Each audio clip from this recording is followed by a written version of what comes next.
Hey guys, welcome back to Electrical Car Repair Live. Our mission in the garage is to save you guys as much money as we can. That's why we make these absolutely free videos and we teach you how to fix your car for free. Let's go ahead and start on it now. And if you have a code that relates to passenger seat belt pretensioner buckle, stay with us, we will show you how to fix that. We guys have more than 200 videos on our channel on every Dodge, Jeep or Chrysler that we get at the shop, so please guys subscribe to the channel for more videos. Now, right here guys, if I start the car, let me show you what is happening on this Dodge. It will be the same procedure pretty much for any Dodge with that code guys. Airbag light stays on all the time. No matter what you do, it just stays on. So I'll turn the engine off and we need to turn the ignition on, okay, like that with the lights on but the car not running. Next we'll be using Maxicom here guys. That computer can be found listed in the description of the video below for your convenience.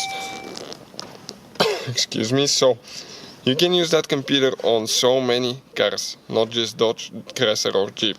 So that's a very good investment guys, and it can pay itself off in one-time use. I'll just click VIN number, auto detect here. Okay, auto detect Dodge.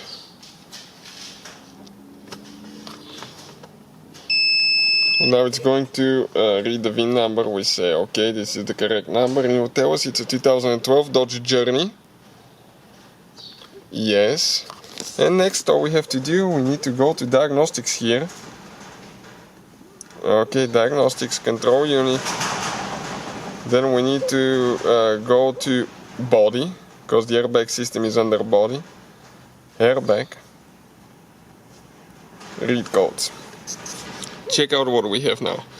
B1C49. Active. Active means that the code is now happening. The problem is happening right now when we scan the system. It says first row passenger seat belt buckle pretensioner circuit open.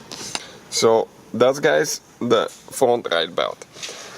Now we'll explain how we fixed it, okay? But every time guys you work on the airbag system, you have to disconnect your car battery at least 1 hour before you work on it. At least 1 hour. And consider this entertaining video, not educational how-to video, because if you're not qualified, I wouldn't do that, okay? To mess with airbag system and belts. Now I'll turn the ignition off, okay?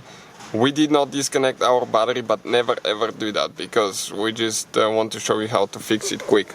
This is guys, okay, looking at the passenger side, this is your seatbelt pretensioner buckle right here, and you have that connection guys. If the car was in an accident, that thing will be blown, and we'll have a video on the channel how to test those. Okay, pretty simple to test, but you know if it's good or not. And sometimes, okay, it could be dust, humidity there that can activate that code and not contacting good.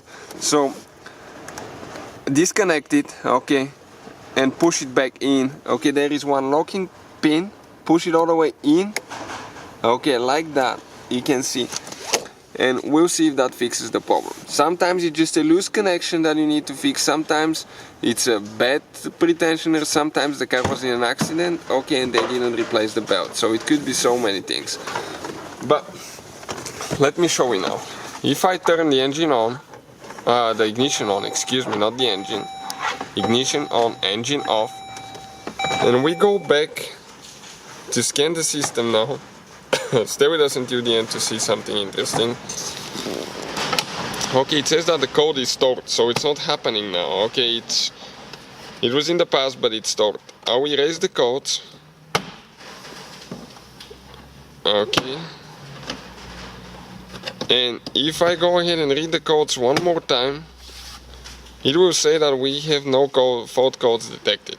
Now if I start the car, okay, the car is started, no airbag light on at all. Now, if you go under live data under the airbag module, you can find all the different stuff, and you can even see how to test the pretensioners, okay, and see their resistance without removing them, which is really cool feature with that computer. Again, you can test it without that computer, and we have the manual video how to test it with an ohm meter, so you can check this thing out as well. You can see first row right pretensioner 2.4, so everything's good there. So hopefully guys the video will be helpful to some of you. Please hit that subscribe. Hopefully guys the video was helpful and we were able to save you money. We guys have more than 19,000 free repair videos on our YouTube channels. Check them out. We have videos that can save you thousands of dollars in future repairs. Thank you for watching and see you guys next time.